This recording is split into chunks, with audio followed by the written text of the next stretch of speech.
When we talk about the ages of the victims when the conduct occurred, it's shocking. Our youngest victim at the time of the occurrence was 9 years old. We have an individual who was 14 years old. We have one who was 15. 25 of the 120 individuals who are plaintiffs in these cases were minors at the time of the acts complained of. In a moment, my panel will dissect and debate all of the latest developments, shocking developments. But first, I'm joined by attorney Tony Busby, who you just heard speaking there. Mr. Busby, thank you very much indeed for joining me. I want to read you a statement overnight from Janice Smalls-Combs, who is Diddy's mother. It came by her lawyer, Natalie Figures. It says this: I come to you today as a mother that is devastated and profoundly saddened by the allegations made against my son, Sean Combs. It is heartbreaking to see my son judged not for the truth, but for a narrative created out of lies.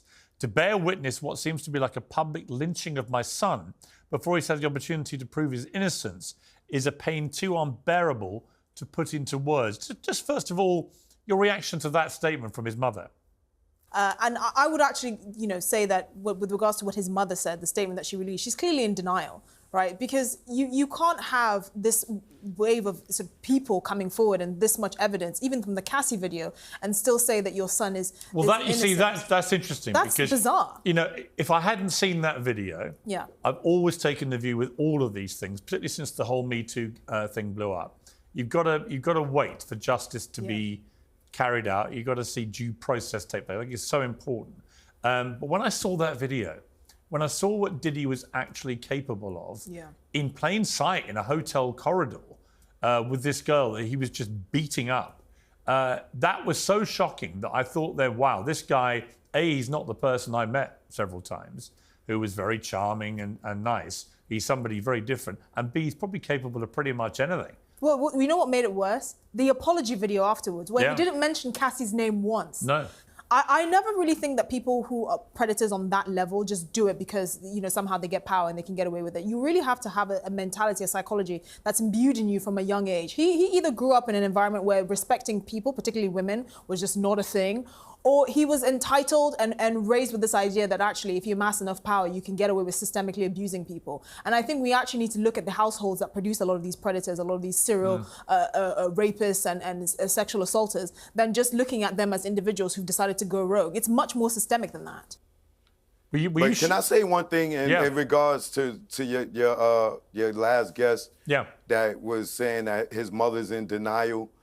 I don't think that's a fair statement for her to say, and I don't like the fact that she said he was raised in a household with a mother and father and blah, blah, blah, because I'm a guy that grew up in the projects. My mother always made sure I did right. My father always made sure I did right.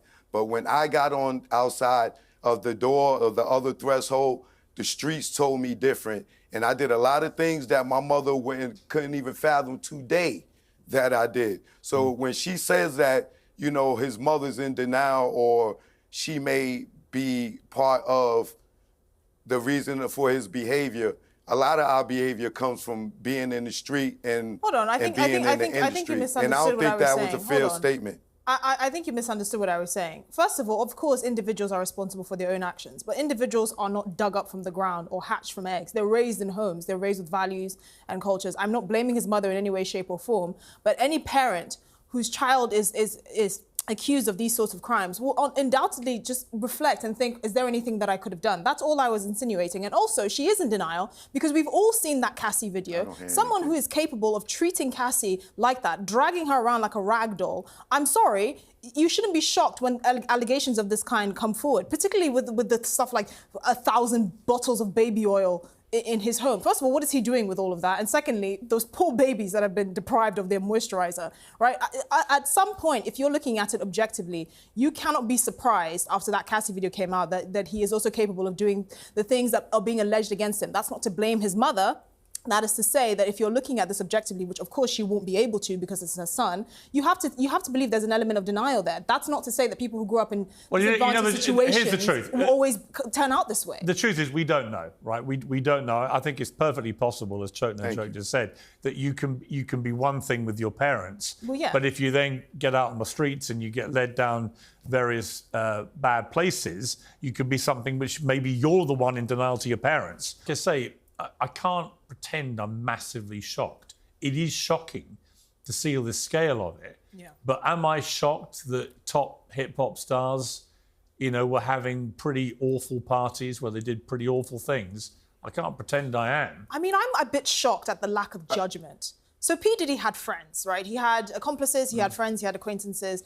Other than sort of the ground staff, the infrastructure that kept his sick operation ticking. He had high-profile friends. I'm not going to name them because I don't want it to seem libelous, but they were household names. They were celebrities in their own rights. They were artists, they were actresses and all of that. All of whom, in the years that they've been friends with him had at least seen or suspected some sort of character defects, to put it nicely. And they still remain friends with him. They still chose to associate with him. And I draw contrast to 50 Cent, who I hope in my life I never get on the bad side of, because he is a complete bulldog. He's ruthless, right? But 50 Cent and Eminem always made it clear that they never... Together? Sorry? I said, can I say birds of a feather flock together? Yeah, well, yes, exactly. All those people that you are naming about that's around Diddy, been around him, all these people, they all circled and they praised him at his time. Just 1 year ago, Diddy had the #1 album in the country with the Love album. He was celebrated. He got Lifetime Achievement Awards. He got the Key to the City. They all celebrated him because they all play in the same cesspool. But now that he's in trouble, the reason why you don't see no support is because they might get pulled in. But Diddy lived a rock star life, no similar to Guns N' Roses and Aerosmith. All these guys had groupies. They all did drugs. They all went on tour. The only difference between R. Kelly and Hugh Hefner is Hugh Hefner made it to the grave with a smile on his face. All R. Kelly did was try to be Hugh Hefner. So all these people, they all, is black and is white. Well, right? Hugh Hefner, look, to be clear, hang on. To be clear, Hugh Hefner didn't sleep with minors that we're aware of, and R. Kelly did. I mean, Hugh Hefner kept but there's girls that he popped Quaaludes in their mouth. You ever hear the girl talk about how when she first met Hugh Hefner, first thing he did was made them try drugs? He drugged them? Yeah, I'm just saying that there was a difference between minors and adults who were, on the face of it, consenting. There are lots of people spraying all sorts of names out there, making all sorts of wild claims. This scandal is getting bigger every day. Well, you didn't wait for the best part yet. The best part didn't happen yet. The best part is, when he's sentenced I to life believe, in prison. allegedly, he's going to be indicted for the murder of Tupac and the Notorious B.I.G. I think that's what's coming down the pipeline. This stuff right here is serious. But I believe that he's going to be indicted for the alleged murder for hire of Tupac Shakur. Can I ask you, Choke, is that based on information that you know, that you've been told? That's information on all the evidence that's out there. Right, but do you believe that evidence is correct? Do you think there's enough evidence that says that he was involved? I believe from all the evidence that's been out there, all the people that talked on YouTube, that the quad hit, Diddy was there with Jimmy Henchman, right? Jimmy Henchman had a problem with Tupac. This is why Tupac got shot at Quad Studios.